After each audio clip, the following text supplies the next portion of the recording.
नमस्कार छात्रों, मैं मंजुला बी जोगी, हिंदी शिक्षिका, शरण बसवेश्वर उच्च माध्यमिक पाठशाला चित्रहಳ್ಳಿ ಹೊಳಲ್ಕೆರೆ तालुका चित्रदुर्ग जिला। बच्चों, आज हम हिंदी वल्लरी तृतीय भाषा हिंदी 9वीं कक्षा की कविता यानी पद्य पाठ का भाग 2 यानी पहला भाग मैंने आपको समझाया है। अभी दूसरा भाग हम देखते जाएंगे। उसमें चलना हमारा काम है के अभ्यास भाग में प्रश्नोत्तरों को देखते जाएंगे। ठीक है बच्चों, क्या है प्रश्नोत्तर में यानी प्रश्न के अभ्यास भाग में एक वाक्य के उत्तर हम देख सकते हैं। तो पहले उसमें देखते जाएंगे क्या है एक वाक्य के उत्तर। एक वाक्य के उत्तर में पहला प्रश्न है, पैरों में कैसी गति भरी है। पैरों में कैसी गति भरी है। पैरों में कौन सी गति भरी है? गति प्रबल पैरों में भरी यानी वाक्य स्वल्प हिंदे ಮುಂದೆ ಆಗಿದೆ। गति प्रबल कौन सी गति? प्रबल गति। गति प्रबल ಅಂತ ಕೊಟ್ಟಿದ್ದಾರೆ ಅಷ್ಟೇ। ನೀವು ಅದನ್ನ ಏನು ಮಾಡಬೇಕು? ಉತ್ತರ प्रबल गति ಅಂತ ಬರೀಬೇಕಾಗುತ್ತೆ। पैरों में प्रबल गति भरी है। कैसी गति भरी है? प्रबल गति भरी है। दूसरा प्रश्न है, कवि के अनुसार कब तक विराम नहीं है। ಅಂದ್ರೆ ಕವಿಯ ಅನುಸಾರ ಕವಿತೆಯ ಅನುಸಾರ ಎಲ್ಲಿಯವರೆಗೆ ನಮಗೆ ವಿಶ್ರಾಂತಿ ಅನ್ನುವುದು ಇಲ್ಲ। ಎಲ್ಲಿಯವರೆಗೆ ವಿಶ್ರಾಂತಿ ಅನ್ನುವುದಿಲ್ಲ? ಇಲ್ಲಿಯವರೆಗೆ। ನೋಡಿ ಏನಂತ, कवि के अनुसार मंजिल पाने तक। मंजिल का अर्थ होता है गुरी। गुरी ತಲುಪುವವರೆಗೆ, गुरी ಮುಟ್ಟುವವರೆಗೆ ಅಂದ್ರೆ मंजिल पाने तक जीवन की गति क्या है, यानी यहाँ पर विराम हमें नहीं है। ಎಲ್ಲಿಯವರೆಗೆ ವಿಶ್ರಾಂತಿ ತಗೋಬಾರ್ದು ಅಂತ ಹೇಳ್ತಾರೆ ಅಂದ್ರೆ, ನಾವು ಏನ್ ಉದ್ದೇಶ ಇಟ್ಕೊಂಡಿದೀವೋ, ನಾವು ಏನ್ ಗುರಿ ತಲುಪಬೇಕು ಅಂತ ಅನ್ಕೊಂಡಿದೀವೋ ಅದನ್ನ ಮುಟ್ಟುವವರೆಗೆ, ಗುರಿ ತಲುಪುವವರೆಗೆ ನಮಗೆ ವಿಶ್ರಾಂತಿ ಅನ್ನೋದು ಇಲ್ಲ ಅಂತ। ಹಾಗಾಗಿ उस प्रश्न का उत्तर होता है, कवि के अनुसार मंजिल पाने तक ಅಂದ್ರೆ ಗುರಿಯನ್ನ ಮುಟ್ಟುವವರೆಗೆ ವಿರಾಮ್ नहीं है, ವಿಶ್ರಾಂತಿ ಅನ್ನೋದು ಇಲ್ಲ ಅಂತ अर्थ।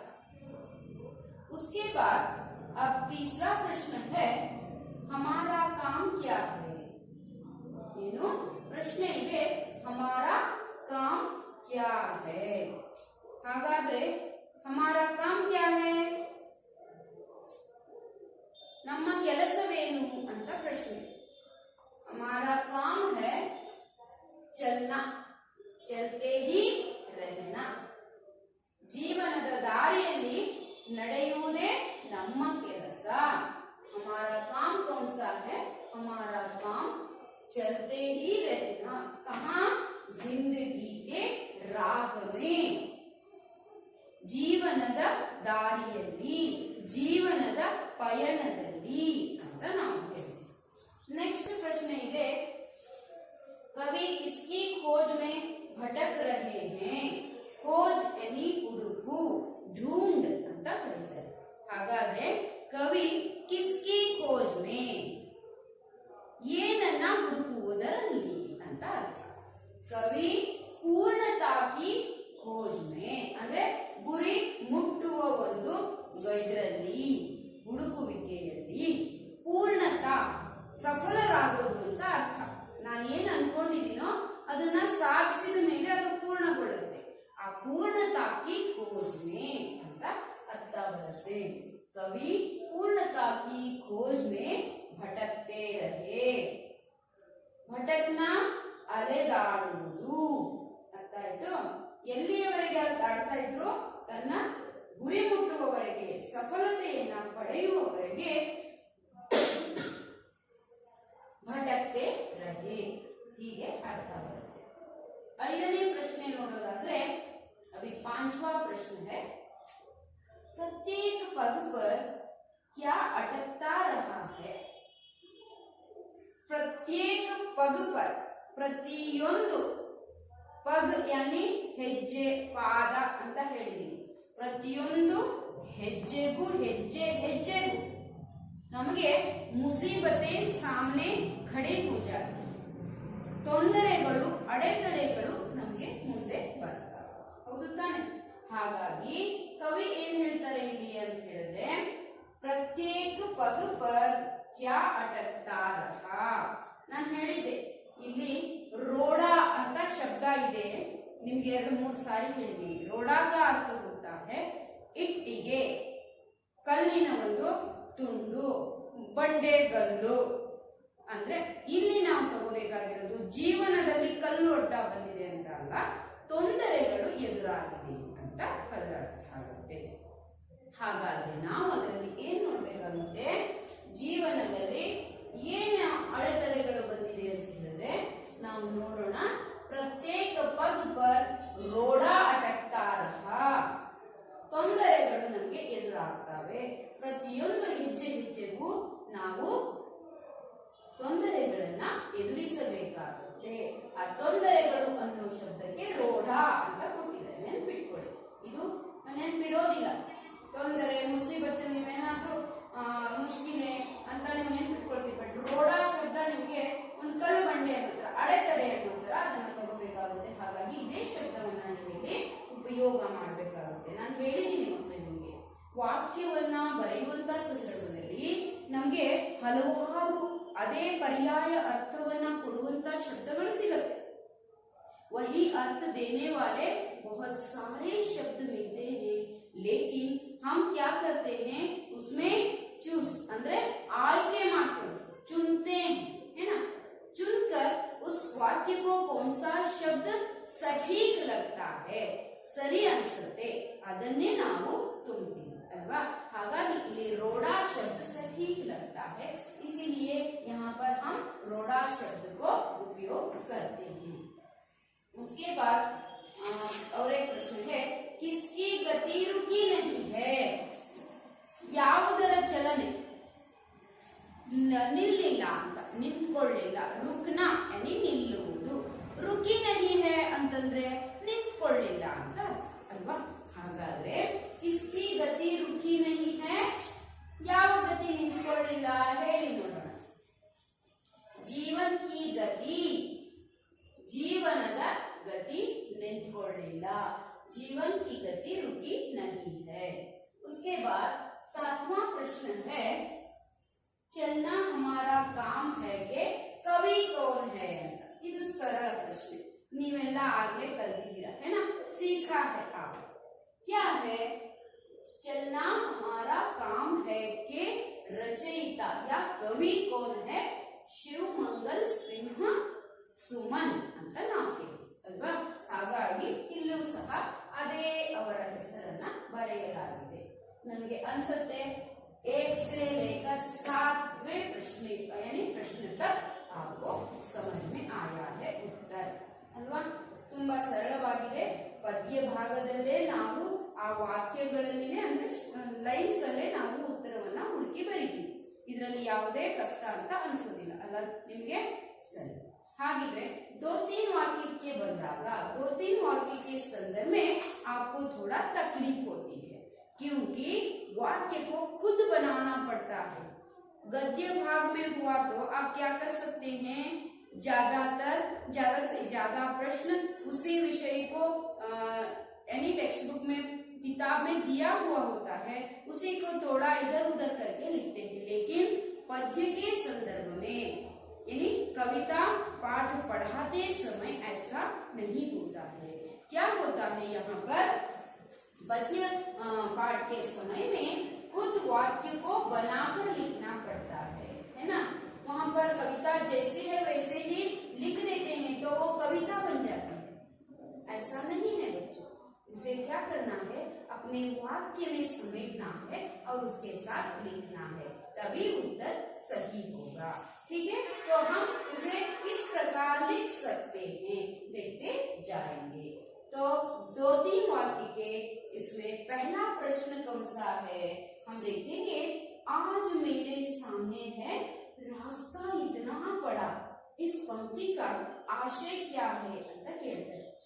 आज मेरे सामने, आज ಇಂದು मेरे ನನ್ನ सामने ಎದುರುಗಡೆ रास्ता इतना बड़ा, ನನ್ನ ಮುಂದೆ ದಾರಿ ಬಿದ್ದಿದೆ ಅಂತ ಹೇಳಕ್ಕಾಗತ್ತಾ?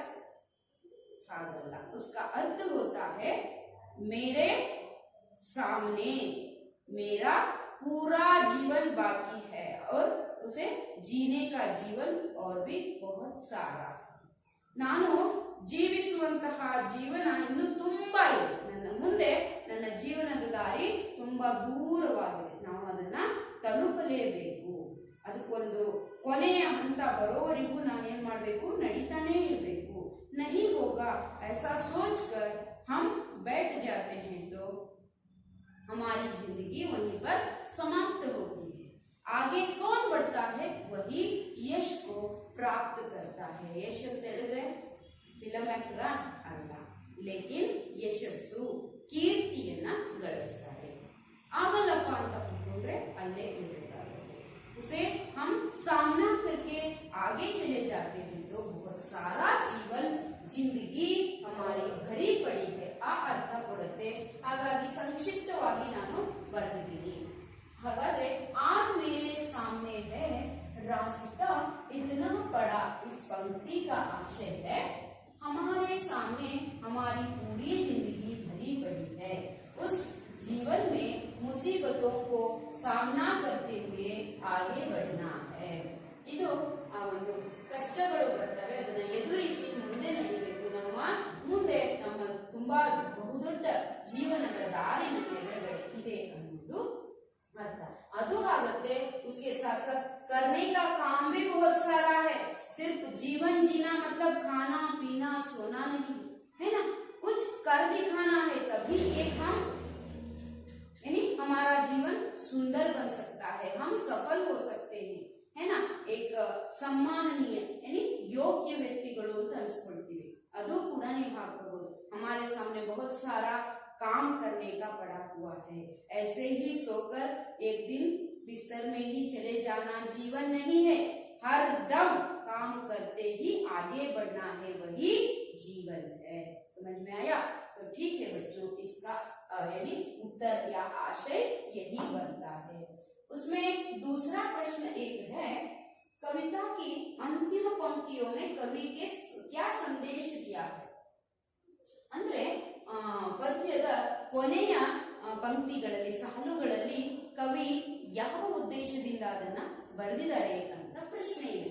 ಹಾಗಾದ್ರೆ ಅದನ್ನ ನಾವು ನೋಡೋದಾದ್ರೆ ಇಲ್ಲಿ कविता की अंतिम पंक्तियों में कवि यह संदेश दिया है कि ಈ ತರ ಸಂದೇಶ ಕೊಟ್ಟಿದ್ದಾರೆ। ಏನಪ್ಪಾ ಅಂದ್ರೆ हमारे साथ ही कुछ लोग जीवन के सफर में चलते रहे, ನಮ್ಮ ಜೊತೆಗೆ ನಮ್ಮ ಜೀವನದ ಜೊತೆಗೆ ತುಂಬಾ ಜನ ನಡ್ಕೊಂಡು ಬಂದ್ರು, ಅಂದ್ರೆ ನಮ್ಮ ಜೊತೆಗೆ ಕೆಲಸ ಕಾರ್ಯಗಳನ್ನ ಮಾಡ್ತಾ ಬಂದ್ರು, ಆದರೆ ಅಂತ ತಗೋಬೇಕು ನಾವು ಅದನ್ನ। लेकिन कुछ लोग जीवन से डर कर पीछे रहे, ಕೆಲವರು ಆ ಕಾರ್ಯವನ್ನ ಮಾಡಕ್ಕಾಗದೆ ಇದ್ದಕ್ಕೆ ಜೀವನಕ್ಕೆ ಹೆದರಿ ಅಲ್ಲೇ ಉಳ್ಕೊಂಡ್ರು, ಹಿಂದೆ ಸರಿದ್ರು ಅಂತ ಅರ್ಥ। फिर भी जीवन की गति कभी रुकी नहीं है, ಹಂಗಂದ ತಕ್ಷಣ ಜೀವನ ನಿಂತು ಹೋಗೋದಿಲ್ಲ, ಜೀವನ ಮುಂದೆ ಇದ್ದೇ ಇರುತ್ತೆ, ಕೆಲಸ ಕಾರ್ಯಗಳು ಇದ್ದೇ ಇರ್ತವೆ। जो पीछे रहे वो पीछे ही रह गए, ಅಂದ್ರೆ ಹೇಡಿಗಳಾಗಿ ಯಾರು ಹಿಂದೆ ಉಳ್ಕೊಂಡ್ರು, ಆ ಕೆಲಸ ಮಾಡಕ್ಕಾಗಲ್ಲ ಅಂತ ಹಿಂದೆ ಸರಿದ್ರು, ಅವರು ಹಿಂದಕ್ಕೆ ಉಳ್ಕೋಬೇಕಾಯ್ತು। ಆದರೆ रह गए जो लोग उस जिंदगी में हर दम आगे बढ़ने की कोशिश की, ಅಂದ್ರೆ कोशिश किए और सामना किए, वही सफल हुए। ಯಾರು ಜೀವನದ ದಾರಿಯಲ್ಲಿ ಪಯಣದಲ್ಲಿ ನಮ್ಮ ಕೆಲಸ ಕಾರ್ಯಗಳನ್ನ ತೊಂದರೆಗಳು ಅಡೆತಡೆಗಳು ಬಂದರೂ ಸಹ ಅದನ್ನ ಪೂರ್ಣಗೊಳಿಸುತ್ತಾ ಯಾರು ಮುಂದೆ ಸಾಗಿದರೋ ಅವರು ಸಫಲರಾದರು, ಯಶಸ್ಸನ್ನ ಗಳಿಸಿದ್ರು, ಕೀರ್ತಿಯನ್ನ ಗಳಿಸಿದ್ರು, ಅವರೇ ಜೀವನ ಮಾಡೋದಕ್ಕೆ ಯೋಗ್ಯರು, ಯೋಗ್ಯ ಪಾತ್ರರು ಅಂತ ಅನ್ಕೊಂಡ್ರು। ಈ ತರ रहना है क्योंकि चलने का नाम ही जिंदगी है। ಜೀವನದ ದಾರಿಯಲ್ಲಿ ನಡೆಯುವುದಕ್ಕೆ ನಾವೇನ್ ನಡೀತೀವೋ ಅದೇ ಜೀವನ ಅಂತ ಅನ್ಸ್ಕೊಳ್ಳೋದು।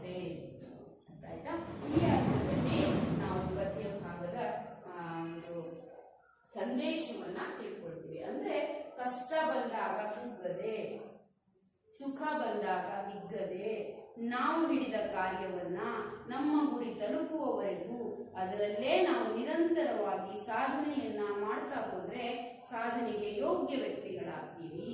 ಇಲ್ಲ ಹೇಡಿಗಳಾಗಿ ಅಲ್ಲಿಗೆ ನಮ್ಮ ಜೀವನವನ್ನ ಕೊನೆಗೊಳಿಸಬೇಕಾಗತ್ತೆ ಅನ್ನೋದು ಕವಿಯ ಈ ಸಾಲಿನ ಸಂದೇಶವಾಗಿದೆ.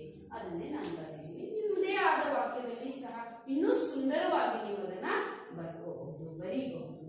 ಅರ್ಥ ಆಯ್ತಾ ಮಕ್ಕಳೇ? ಹಾಗಿದ್ರೆ ನೆಕ್ಸ್ಟ್ ಮೇನ್ ನೋಡೋಕ್ಕಿಂತ ಮೊದಲು ನಾನು ಇದನ್ನ ಅಳಿಸ್ತೀನಿ, ತದನಂತರ ಅದನ್ನ ನೋಡ್ತಾ ಹೋಗೋಣ.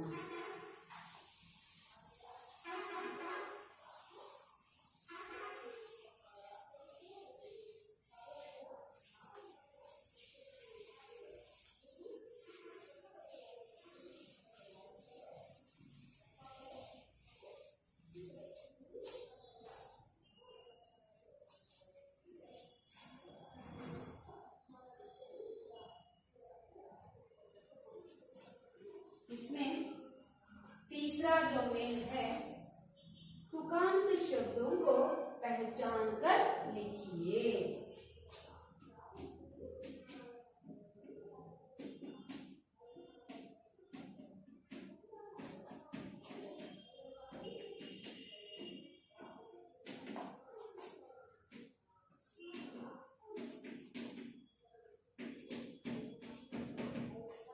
उसमें पहला प्रश्न क्या है? खड़ा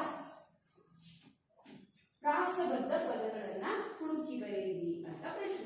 ತುಕಾಂತ ಶಬ್ದ ಅಂತ ಹೇಳುದು. ಹಾಗಾದ್ರೆ ಇಲ್ಲಿ ನಾವು ನೋಡ್ತಾ ಹೋಗೋಣ. ಖಡ ಇದಕ್ಕೆ ಏನ್ ಬರುತ್ತೆ? ಎಸ್, ಪಡ. ನಾನು ಕೇವಲ ಉತ್ತರವನ್ನಷ್ಟೇ ಬರೀತೀನಿ. दूसरा है विराम, है ना? विराम के सामने काम।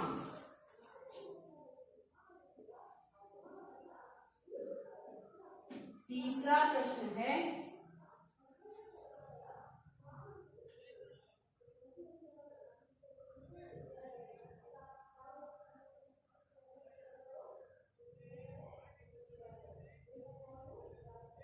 और काम। काम में वही दिया गया है, अभिराम और फिर काम। ये क्या है? विराम। चौथा है फिर काम, उत्तर। ठीक है, ऐसे शब्द दिए गए हैं, आप इनको लिखते जाना है। और यहाँ पर चौथा मेन है, निम्नलिखित पंक्तियों को सही शब्दों से भरिए। कुछ पंक्तियां दी गई है इधर, उनको क्या करना है? आप लोग उसमें जो खाली जगह है उसे भरना होगा। उसमें हम देखते जाएंगे, फिर क्यों रहूं। आगे का जो शब्द क्या है? डैश डैश है, तब इधर फिर क्यों रहूं। मैं उत्तर सिर्फ लिखता हूं, डर डर। उसके बाद खड़ा वहीं पर लिखा गया है ना? उसमें दूसरा प्रश्न है, तब तक मुझे न विराम है। तब तक ಅಂತ ಕೊಟ್ಟಿದ್ದಾರೆ, मुझे न विराम है ಅಂತ ನೀವು ಬರೀಬೇಕಾಗುತ್ತೆ. तीसरा जो प्रश्न है उसमें हम देखेंगे, कुछ डैश से फिर गए, कुछ डैश से बीच ही से, ಅದನ್ನ ನಾವೇನ್ ಮಾಡಬೇಕು? कुछ ಮುಂದೆ बीच ही से ಅಂತ ನೀವು ಉತ್ತರವನ್ನ ಬರೀಬೇಕಾಗುತ್ತೆ. से वहीं पर है, बीच ही ಅಂತ ನೀವು ಬರೀಬೇಕು. नेक्स्ट ನೋಡೋಣ, जो गिर गए सो गिर ಅಂತ ಬರೀಬೇಕು.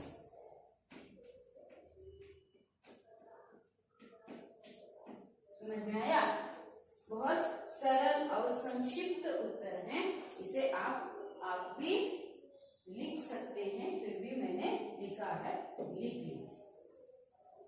नेक्स्ट में देखते जाएंगे, यहाँ पर पांचवा में उचित विलोम शब्दों को छांट कर लिखिए ಅಂತ ಕೊಟ್ಟಿದ್ದಾರೆ.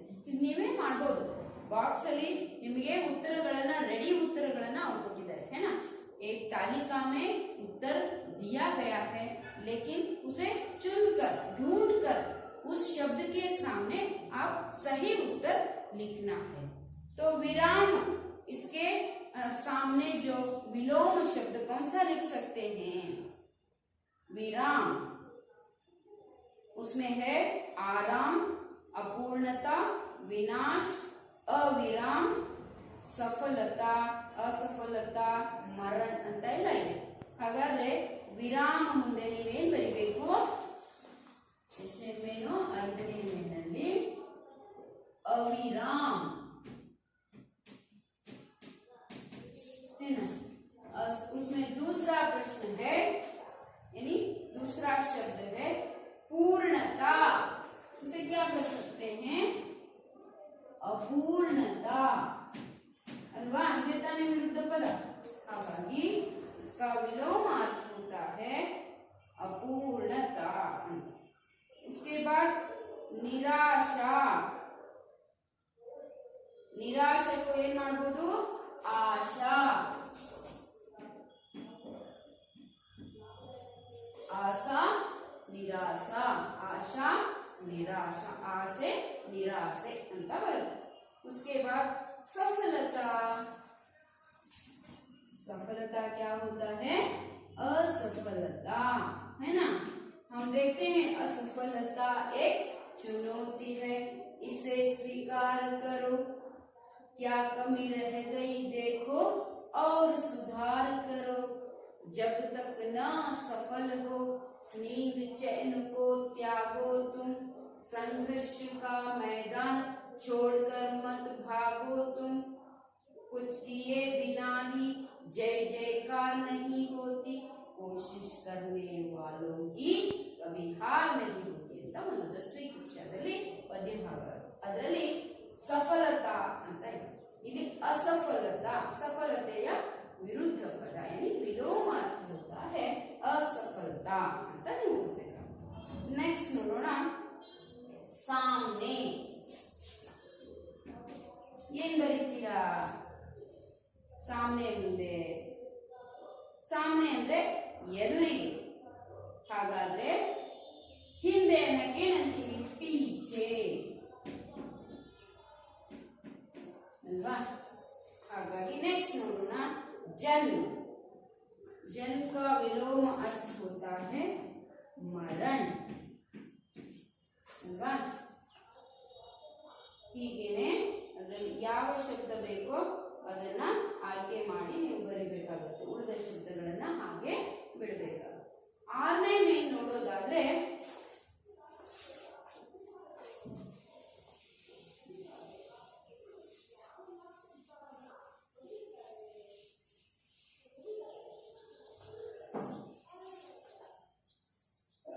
विशेषण शब्दों के साथ ता प्रत्यय जुड़ने से भाववाचक संज्ञाएं बनती है। संज्ञा अंद्रेनु? नामपद, नೌನ್ ಅಲ್ವಾ। ಹಾಗಾದ್ರೆ ತಾ ಪ್ರತ್ಯಯವನ್ನ ಜೋಡಿಸುವುದರಿಂದ, ಯಾವ ಶಬ್ದಕ್ಕೆ? ವಿಶೇಷಣ ಶಬ್ದಕ್ಕೆ ತಾ ಪ್ರತ್ಯಯವನ್ನ ಜೋಡಿಸುವುದರಿಂದ ಭಾವವಾಚಕ ನಾಮಪದ ಆಗತ್ತಂತೆ। ಹೇಗೆ ನೋಡೋಣ। ಕವಿತಾ में पूर्णता, सफलता, ನೋಡಿ सफल ಇದು ಒಂದು विशेषण शब्द, पूर्ण एक विशेषण शब्द है, उसके सामने क्या जुड़ा है? ता प्रत्यय जुड़ा है ना। उससे भाववाचक संज्ञा बन सकती है, प्रत्यय जुड़ा है। ऐसे ता प्रत्यय से जुड़े 5 शब्दों की सूची बनाइए ಅಂತ ಕೊಟ್ಟಿದ್ದಾರೆ ನೋಡಿ। सुंदर को हम ता जोड़ते हैं तो क्या हो जाता है? ता प्रत्यय को जोड़ते हैं तो सुंदरता। तब ये कौन सी संज्ञा बन सकती है? भाववाचक संज्ञा बन सकती है। ಹಾಗಾಗಿ ಭಾವನಾಮ ಅಂತ ನಾವು ಕರಿತೀವಿ, ಭಾವನಾಮ ಅಲ್ಲ ಮತ್ತೆ ಭಾವನಾಮ। ಹಾಗಾಗಿ ನಾವು ನಾಮಪದಗಳಲ್ಲಿ ಇದನ್ನ ನೋಡ್ತಾ ಹೋಗ್ತೀವಿ। ತಾ ಪ್ರತ್ಯಯವನ್ನ ವಿಶೇಷಣ ಶಬ್ದಕ್ಕೆ ತಾ ಪ್ರತ್ಯಯವನ್ನ ಜೋಡಿಸುವುದರಿಂದ ಇಲ್ಲಿ ಭಾವನಾಮ ಹೇಗಾಗತ್ತೆ ಅಂತಹ 5 ಪದಗಳನ್ನ ನೀವು ಹುಡುಕಿ ಬರೆಯಿರಿ ಅಂತ ಕೇಳಿದೆ। ಅದನ್ನ ತುಂಬಾ ಸುಲಭವಾಗಿದೆ, ಹಾಗಾದ್ರೆ ನೀವೇ ಬರೀಬಹುದು। ಏನ್ ಮಾಡ್ಬೋದು ನೋಡಿ. ಅಪೂರ್ಣ ಅಂತ ತಗೊಂಡ್ವಿ ನಾವು. ಒಂದು ಅಪೂರ್ಣತ,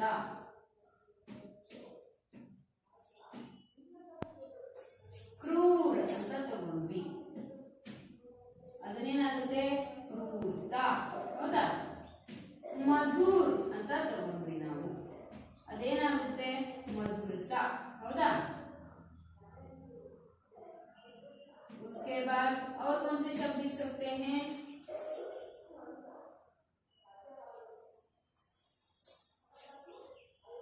उसमें भटक,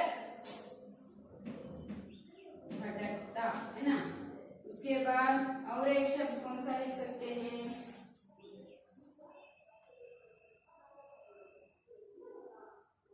सरल, है ना। सरल के सामने क्या करते हैं हम? ता प्रत्यय जोड़ते हैं, सरलता। ಈ ರೀತಿ ತಾ ಪ್ರತ್ಯಯವನ್ನ ಜೋಡಿಸುವುದರಿಂದ ಯಾವ ನಾಮ ಆಗುತ್ತೆ? ಭಾವವಾಚಕ ಸಂಜ್ಞಾ।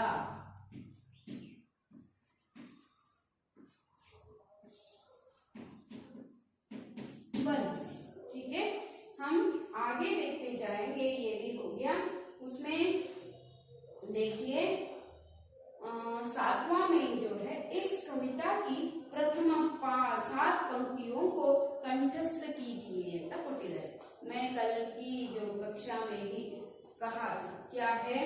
गति प्रबल पैरों में भरी, फिर क्यों रहूं दर दर खड़ा, जब आज मेरे सामने है रास्ता इतना बड़ा, है ना।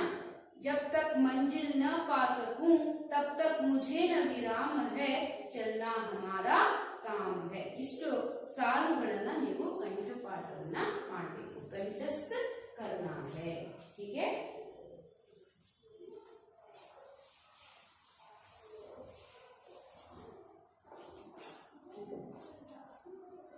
उसके साथ हम जो अगला भाग है, भावार्थ लिखिए।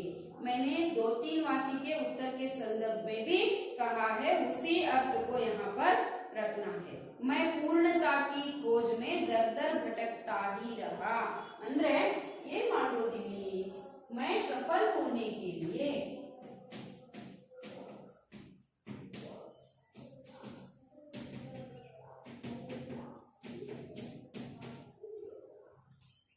क्या हुआ? दर दर, द्वार द्वार पर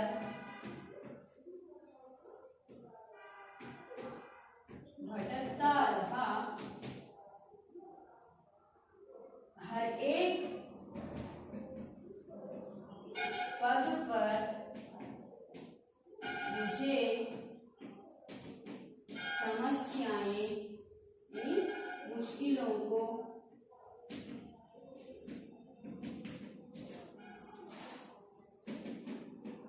सामना करना पड़ा।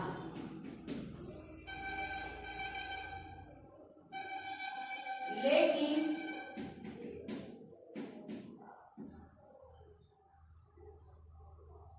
निराश नहीं होना है मुझे।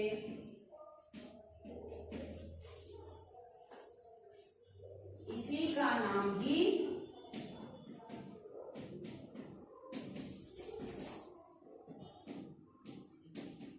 जीवन है ಅಂತ ನೀವು ಭಾವಾರ್ಥವನ್ನ ಬರೀಬೇಕಾಗುತ್ತೆ। उसके बाद 9वां ಮೇನ್ है, ಅಂದ್ರೆ 9ನೆಯ ಮೇನ್ ಅನ್ನ ನಾವು ನೋಡೋದಾದ್ರೆ अनुरूपता के प्रश्न है। उस अनुरूपता में देखते जाएंगे, जन्म मरण ಅಂತ ಇದ್ರೆ ಹಾಗಾದ್ರೆ ಬಹುತ್ ಏನಾಗುತ್ತೆ? ಕಮ್ ಆಗುತ್ತೆ। ಉತ್ತರ ಕಮ್ ಅಂತ ಬರೀಬೇಕು। ನೆಕ್ಸ್ಟ್ ಚಲನಾ ಚಲಾನ, ಇದು ಪ್ರೇರಣಾರ್ಥಕ ಕ್ರಿಯೆ। ಗಿರ್ನ ಗಿರಾನ, ಬೀಳುವುದು ಬೀಳಿಸುವುದು ಅಂತ ಅರ್ಥ ಕೊಡುತ್ತೆ। ಪ್ರಥಮ ಪ್ರೇರಣೆ